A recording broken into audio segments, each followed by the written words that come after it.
Paper ट्रेडिंगमध्ये आपल्याला ज्यावेळेस ट्रेड घ्यायचा असतो तर त्यावेळेस आपल्याला या ठिकाणी या स्पॉटला जर तुम्ही बघितलं तर इथं एक ब्ल्यू कलरचा बिंदू दिसतो तुम्हाला. या ब्ल्यू कलरच्या बिंदूवरती तुम्हाला काय करायचं आहे, या ब्ल्यू कलरच्या बिंदूवरती तुम्हाला क्लिक करायचं आहे. या ब्ल्यू कलरच्या बिंदूवरती ज्यावेळेस तुम्ही क्लिक करता तर त्यावेळेस तुम्हाला सर्चचं बटन येतं आणि या सर्चच्या बटनावरती तुम्हाला जो तुम्हाला स्ट्राईक प्राईस निवडायचा आहे, समजा तुम्ही निफ्टीमध्ये करताय तर निफ्टीमध्ये जो स्ट्राईक प्राईस तुम्हाला निवडायचा आहे तो स्ट्राईक प्राईस तुम्हाला इथे टाकावा लागतो. समजा मला असं वाटतं की आता मार्केट वरती जाणार आहे, तर अशा कंडिशनमध्ये मी जो स्ट्राईक प्राईस निवडतो आहे तर तो आहे 24,600. आता सध्या मार्केट कुठं चालू आहे तर 24,600ला चालू आहे. तर 24,600 सध्या मार्केट चालू आहे. मला असं वाटतं मार्केट वाटतं वरती जातं, तर मी 24,600चा CE या स्ट्राईक प्राईसमध्ये मला बाय करावं लागेल. 24,600चा CE या ठिकाणी मला काय करावं लागेल, या ठिकाणी मला बाय करावं लागेल. करेक्ट आहे. अच्छा, त्याच्यानंतर समजा मला असं वाटलं की मार्केट खाली जाणार आहे, मार्केट काय करणार आहे, खाली बेरिश होणार आहे मार्केट, तर अशा कंडिशनमध्ये मला PE या चार्टमध्ये मला काय करावं लागेल, मला बाय करावं लागेल. PEचा मी 24,600 हा काय घेतला आहे, मी एक स्ट्राईक प्राईस घेतलेला आहे. हा मी काय केलं आहे, एक स्ट्राईक प्राईस घेतलेला आहे. ओके, आता बघा या ठिकाणी जर मी समजा CEवरती क्लिक करतोय, CEच्या चार्टवरती मी जर क्लिक करतोय, ठीक आहे, तर CEच्या चार्टवरती मी क्लिक केल्यानंतर मला काय दिसतं बघा, या ठिकाणी मला बाय आणि सेल असं ऑप्शन येतं. मला बाय आणि सेल असं ऑप्शन येतं. आता बाय आणि सेल ऑप्शन येतं तर मी ह्या ठिकाणी बाय पण करू शकतो आणि सेल पण करू शकतो. हा CE बाय, जर मार्केट वरती जात असेल तर मला बाय करावं लागेल आणि जर मार्केट खाली जात असेल तर मला CE सेल करावं लागेल. CE मला सेल करावं लागेल. ओके, तर या ठिकाणी बघा, या ठिकाणी मला इथं प्राईस पण दिसते आहे, ही जी आहे ही प्राईस मला दिसते. या ठिकाणी तुम्ही बघताय तर 82 रुपये 7 पैसे, 83 रुपये 20 पैसे असं LTP, हा जो LTP आहे हा मला LTP पण इथं दिसतोय मला. तर 82 रुपये, त्याच्यानंतर आता बघा, त्याच्यानंतर 82 रुपये 50 पैसे, 82 रुपये 20 पैसे, ठीक आहे, तर 82 रुपये 40 पैसे असं मला सध्या काय दिसतं, या ठिकाणी CEचा हा प्रीमियम दिसतोय. मग या ठिकाणी मी बाय पण करू शकतो आणि या ठिकाणी मी काय करू शकतो, मी सेल पण करू शकतो. आता एक एज्युकेशन पर्पजसाठी तुम्हाला मी बाय करून दाखवतो, एज्युकेशन पर्पजसाठी बाय करून दाखवतो. बघा या ठिकाणी मी काय करतो, मला खाली लॉट साईज दिसते, लॉट साईज, तर लॉट साईज मी तिथे काही टाकतो, एक टाकतो. या ठिकाणी किती टाकतो, एक. ओके, एक लॉट साईज आणि क्वांटिटी किती असणार आहे, तर एका लॉटची निफ्टी 50ची क्वांटिटी किती असते, तर 75 असते. तर 75 ती काय असणार आहे, क्वांटिटी असणार आहे. जर मी समजा बायच्या बटनावरती मी क्लिक केलेलं आहे, बायच्या बटनावरती मी क्लिक केलं आणि बायच्यावरती क्लिक केल्यानंतर मी इथं सबमिट म्हणून क्लिक करतो. काय आहे, मी सबमिट म्हणून ते क्लिक करतो. सबमिट म्हणून मी क्लिक केल्यानंतर बघा इथं मला काय दिसतं, ऑर्डर माझी प्लेस झालेली आहे, माझी ऑर्डर प्लेस झालेली आहे. जर मी इथं डन म्हणून केलं आणि या ठिकाणी बघा, जर मी पोझिशनमध्ये आलो, या ठिकाणी दिसते बघा तुम्हाला इथं पोझिशन दिसते, पोझिशन, या पोझिशनमध्ये जर आलो तर सध्या मला काय दिसतं की 24,600चा CE आणि त्याची किंमत चालू होती 82 रुपये 45 पैसे.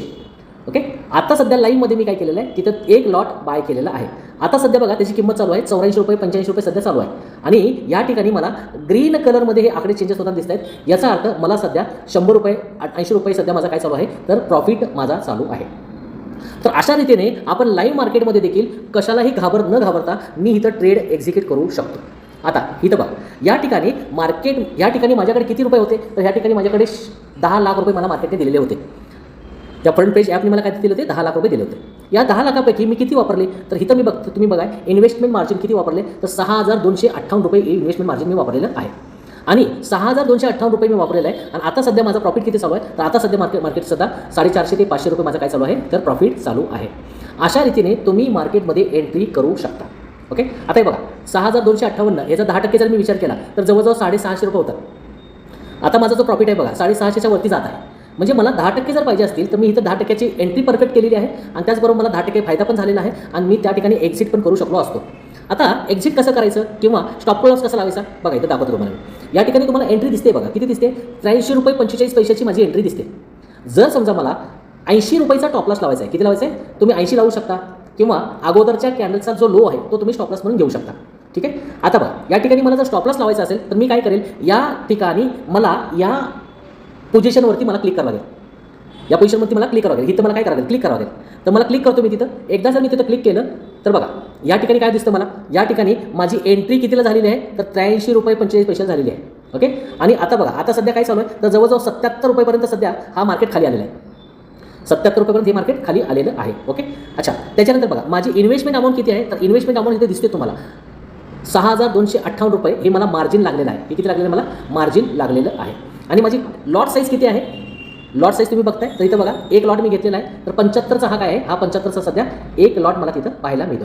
ओके, तर आता सध्या या ठिकाणी वरती बघा, या ठिकाणी तुम्हाला मायनस किंवा प्लस अशा पद्धतीनं माझं मार्केटमध्ये जे पोझिशन आहे ती पोझिशन सध्या चालू आहे. आता पूर्णपणे साईडवेज मार्केट असल्या कारणामुळे मार्केटमध्ये मला 10% मिळालेले होते, पण एज्युकेशन पर्पजसाठी हा व्हिडिओ चालू आहे आणि हे फ्रंट पेजचा व्हिडिओ चालू आहे, तिथं रिअलमध्ये आपण टाकलेली नाही आहे. तर अशा कंडिशनमध्ये मार्केटमध्ये मी स्टेबल राहू शकतो, थांबू शकतो, मार्केटचं ऑब्झर्वेशन करू शकतो. आता मला स्टॉप लॉस लावायचा आहे. स्टॉप लॉस कसा लावायचा मला, तर बघा या ठिकाणी एंट्री कितीला झालेली आहे माझी, तर 83 रुपये 45 पैशाला माझी एंट्री झालेली आहे. ठीक आहे. तर आता मला जर समजा स्टॉप लॉस लावायचा आहे, तर समजा मी 70 रुपयाचा स्टॉप लॉस लावतोय, तर कुठं करते, इथं मॉडिफाय म्हणून एक बटन आहे बघा, या मॉडिफाय बटनावरती मला क्लिक करावं लागेल. मॉडिफाय बटनावरती मला क्लिक करावं लागेल. या ठिकाणी मी क्लिक करतो. इथं तुम्हाला बघा टार्गेट, स्टॉप लॉस आणि एक्सटेंड टाईम असं सगळ्या दृष्टीने सर. इथं तुम्हाला टार्गेट दिसतं, इथं स्टॉप लॉस दिसतं आणि खाली तुम्हाला एक्सटेंड टाईम असं दिसतं. मला स्टॉप लॉस लावायचा आहे. ठीक आहे. मला स्टॉप लॉस लावायचा आहे. मी काय करेल, मी स्टॉप लॉसच्या बटनावरती क्लिक करेल. आता इथं वरती तुम्हाला दिसतं बघा, जवळजवळ 200 रुपये, ओके, 250 रुपये माझा काय ते चालू आहे, प्रॉफिट माझा चालू आहे. पर्सेंटेज वाईज जर मी बघितलं तर जवळजवळ 3.3% माझा काय झालेलं आहे, प्रॉफिट झालेलं आहे. 3% माझं काय झालेलं आहे, प्रॉफिट मला तिथं दिसतोय. आता मला स्टॉप लॉस लावायचा आहे, तर मी स्टॉप लॉसच्या बटनावरती मी काय करेल, पहिल्यांदा क्लिक करेल. स्टॉप लॉसच्या बटनावरती क्लिक केलं तर बघा इथं न्यू स्टॉप लॉस पण येतं, न्यू स्टॉप लॉस. त्या न्यू स्टॉप लॉसने मी काय करतो, तिथं 70 टाकतो. किती टाकतो, 70. आणि अपडेटच्या बटनावरती क्लिक करतो. इथं अपडेटचं बटन आहे, या अपडेटच्या बटनावरती काय करतो, क्लिक करतो. अपडेटच्या बटनावरती क्लिक केलं तर या ठिकाणी काय दिसतं बघा, इथं माझा एंट्री होती 83 रुपयाला आणि माझा स्टॉप लॉस जो आहे, हा माझा स्टॉप लॉस हा कितीचा लागलेला आहे, तर 70 रुपयाचा माझा स्टॉप लॉस लागलेला आहे. 70 रुपयाचा माझा स्टॉप लॉस लागलेला आहे. ठीक आहे. माझी एंट्री झालेली होती 83 रुपये 45 पैशाला आणि माझा जो स्टॉप लॉस आहे मी किती लावलेला आहे, 70 रुपयाचा माझा स्टॉप लॉस लावलेला आहे. अच्छा, त्याच्यानंतर मला टार्गेट लावायचं आहे. मी परत मॉडिफायमध्ये जाऊ शकतो आणि मला टार्गेट लावायचं आहे. तर आता म्हणजे 83 रुपयाला माझी एंट्री झालेली आहे. मला टार्गेट किती लावायचं आहे, तर मला टार्गेट लावायचं आहे जवळजवळ 95 रुपयाचं.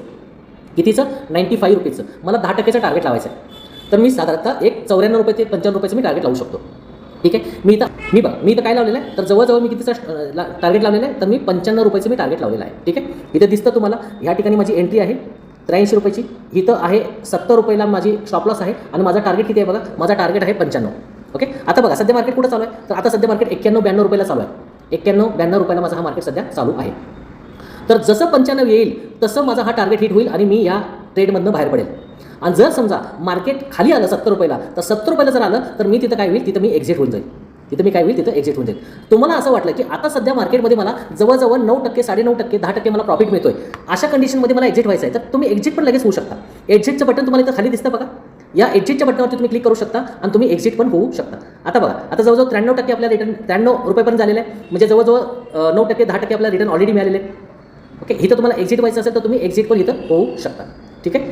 तर आता सध्या आपण 95 रुपयाचं टार्गेट लावलेलं आहे. तुम्हाला जर समजा आता 10% बघा, 10.61% झालेले आहेत. तुम्हाला जर इथं एक्झिट व्हायचं असेल तर तुम्ही एक्झिट पण होऊ शकता. 10.72%, 11% झाले बघा, 11%, 10.5%. इथं तुम्हाला एक्झिट व्हायचं तर तुम्ही एक्झिट होऊ शकता. मी तुम्हाला एक्झिट कसं व्हायचं हे पण दाखवतो. चला, या ठिकाणी बघा, आता एक्झिटचं बटन आहे, या एक्झिटच्या बटनावरती मी काय करतोय, क्लिक करतो. या एक्झिटच्या बटनावरती मी काय करतोय, क्लिक करतो. एक्झिटच्या बटनावरती मी जसं क्लिक करेल तिथं मला कन्फर्म विचारतं, एक्झिट व्हायचं आहे का, कन्फर्म मला विचारतं. तर मी परत एकदा एक्झिटच्या बटनावरती जर क्लिक केलं, तर या ट्रेडमधनं मी बघा एक्झिटच्या बटनावरती क्लिक केलेलं आहे. एक्झिटच्या बटनावरती मी क्लिक केल्या मी सक्सेसफुल काय झालेलं आहे, बाहेर पडलेलं आहे. आता बघा मला प्रॉफिट काय झाला, मला प्रॉफिट झाला, माझी एंट्री कितीची होती पहिल्यांदा चेक करूया. माझी एंट्री होती जवळजवळ 83 रुपये 45 पैशाची. माझा स्टॉप लॉस किती होता, तर माझा स्टॉप लॉस होता 70 रुपयाचा. ओके. माझं टार्गेट किती होतं, तर माझं टार्गेट होतं 95 रुपयाचं. आणि मी एक्झिट किती झालो, तर मी एक्झिट झालो जवळजवळ 93 रुपये 60 पैशाला. मी 95 रुपयेपर्यंत पण थांबू शकलो असतो, पण मला ॲज अ बिगिनर 10% घेणं आश्वासन आहे किंवा 10% घेणं बेनिफिशियरी आहे. तर त्यासाठी मला 12.16% मिळालेले आहेत. तर 12.16% मिळालेले आहेत. अशा रीतीनं मी काय केलेलं आहे, 95पर्यंत न थांबता मला 12% मिळाले, मी तिथं एक्झिट पण होऊ शकतो. तर अशा रीतीने तुम्हाला मार्केट वरती चाललं असेल तर तुम्हाला 24,600चा स्ट्राईक प्राईस सी हा मी तिथे घेतलेला आहे. जर मार्केट खाली चाललं असेल तर तुम्ही 24,600चा पी पण घेऊ शकला असतात. बघा मार्केटमध्ये आता सध्या मार्केट कुठं चालू आहे, तर आता सध्या मार्केट आहे 24,600ला. समजा मार्केट चालू आहे कितीला, 24,600ला. तर तुम्ही काय करू शकता, हे 24,600 समजा मार्केट चालू आहे 24,000. आता सध्या जर मी बघितलं तर एक सेकंड होल्ड करा, डन. आता बघा आता सध्या मार्केट चालू आहे 24,629. मग 24,629 चालू आहे, तर त्याच्या जवळपासचा स्ट्राईक प्राईस घ्या, 24,600 घेऊन टाका. जर मार्केट वरती जात असेल तर 24,600चा सी घ्या. जर मार्केट खाली जात असेल तर 24,600चा पी घ्या. आणि अशा रीतीने तुम्ही मार्केटमध्ये काय करू शकता, एंटर करू शकता. आणि एंटर केल्यानंतर तुम्हाला जर 10%, 12%, 15% प्रॉफिट घेण्याची सवय जर लागली तर अशा रीतीने तुम्ही 1 महिना 2 महिने अशी प्रॅक्टिस करू शकता. आणि प्रॅक्टिस केल्या कारणामुळे एंट्री परफेक्ट करण्याची तुम्हाला सवय लागेल. आणि जर समजा तुम्हाला एंट्री परफेक्ट करण्याची सवय जर लागली, 1-2 महिन्यानंतर का होईना मार्केटमध्ये तुम्ही स्वतःचा रिअल मनी आणून पैसे टाकू शकता, तिथं एंट्री घेऊ शकता. रिअल मनी ज्यावेळेस तुम्ही मार्केटमध्ये आणता त्यावेळेस पण तुम्हाला 5,000 रुपये ते 8,000 रुपये, जास्तीत जास्त 8,000 रुपये एवढेच तुम्हाला पैसे आणायचे आहेत. आता बघा या ठिकाणी मी एक लॉट घेतला तर मला किती रक्कम लागली, तर इथं जर बघता तुम्ही तर या ठिकाणी 6,258 रुपये रक्कम लागली. आणि या 6,258 वरती मला रक्कम किती मिळाली, तर जवळजवळ 700 रुपये मला रक्कम मिळाली. एका दिवसामध्ये 10 ते 12% खूप आहेत. एका दिवसामध्ये 10 ते 12% खूप आहे. मार्केटमध्ये जर तुम्ही रिअल मनी आणणार असाल तर त्याच्यासाठी अगोदर तुमची प्रॅक्टिस होणं फार गरजेचं आहे. तुम्हाला एंट्री जर परफेक्ट जर भेटली ना तर तुम्हाला 8%, 10%, 12% आरामात रिटर्न मिळतात. आणि तेवढी जर तुम्हाला रोजच्या रोज घ्यायची सवय लागली, रोजच्या रोज तुम्हाला घ्यायची जर तुम्हाला सवय लागलेली आहे तर अशा रीतीने तुम्ही मार्केटमध्ये दर महिन्याला स्वतःचा पैसा हा चांगल्या पद्धतीने वाढवू शकता. पण त्यासाठी तुम्हाला पेपर ट्रेडिंगची प्रॅक्टिस असणं फार गरजेचं आहे. लक्षात घ्या, इथं जर माझी एंट्री चुकली असती तर काय झालं असतं? एंट्री जर चुकली असती तर माझं काय झालं असतं? लॉस झाला असता. पण लॉस जर झाला असता तर मी किती लॉस सहन केला असता? तर या ठिकाणी 12% मला प्रॉफिट जर झाला आहे तर मी साधारणतः 10% मी लॉस सहन केला असता. पण हा लॉस माझ्या जीवनामध्ये काही दुष्परिणाम करणार आहे का? नाही करणार. का? तर हा पेपर ट्रेडिंगचा लॉस आहे. परंतु खराच जर लॉस माझ्या जीवनामध्ये झाला असता, जर समजा मी 6,000 रुपये आणले असते आणि ह्यात माझे 700 रुपये समजा माझं नुकसान झालं असतं, तर माझ्या खात्यामध्ये किती शिल्लक राहिले असते? माझ्या खात्यामध्ये 5,500 रुपये शिल्लक राहिले असते. का? तर 700 रुपये निघून गेले माझ्या खात्यात. मग 700 रुपये जर निघून गेले तर कुणाला समजा 700 रुपये जर समजा महत्त्वाचे आहेत तर त्याला तर या मार्केटमधनं कॉन्फिडन्स पूर्णपणे होऊन जाईल आणि त्याला असं वाटेल की मला या मार्केटमधनं पैसाच कमवता येत नाही आणि त्यामुळे फक्त पैशाचा लॉस न होता तुमचा आत्मविश्वासाचा पण तिथं लॉस होईल. तर अशा रीतीने तुम्हाला मार्केटमध्ये पहिल्यांदा स्वतःचा आत्मविश्वास वाढवायचा आहे. तुमची ह्या मार्केटमध्ये सर्वात महत्त्वाची एक पॉईंट आहे, त्याला म्हणतो आपण एंट्री. तुमची जर एंट्री परफेक्ट येऊ लागली ना मार्केटमध्ये, मग तुम्ही मार्केटमध्ये स्वतःचा रिअल मनी टाकू शकता. जर मार्केटमध्ये त्या ठिकाणी लॉस होत असेल तर तिथं तुम्हाला धडधड होणार नाही आणि तिथं तुम्ही योग्य रीतीने मार्केटमध्ये ट्रेडिंग करू शकता. त्यासाठी पेपर ट्रेडिंगचा हा जो फ्रंट पेजचा जो ॲप आहे, हा फ्रंट पेजचा चांगला आहे. इथं तुम्ही ह्या सगळ्या गोष्टी वापरू शकता. स्टॉप लॉस पण तुम्हाला ह्यासाठी कसं लावायचं सांगितलेलं आहे. टार्गेट पण कसं लावायचं सांगितलेलं आहे. त्याच पद्धतीने तुम्ही बाय पण करू शकता आणि सेल पण तुम्ही करू शकता. ओम साईराम.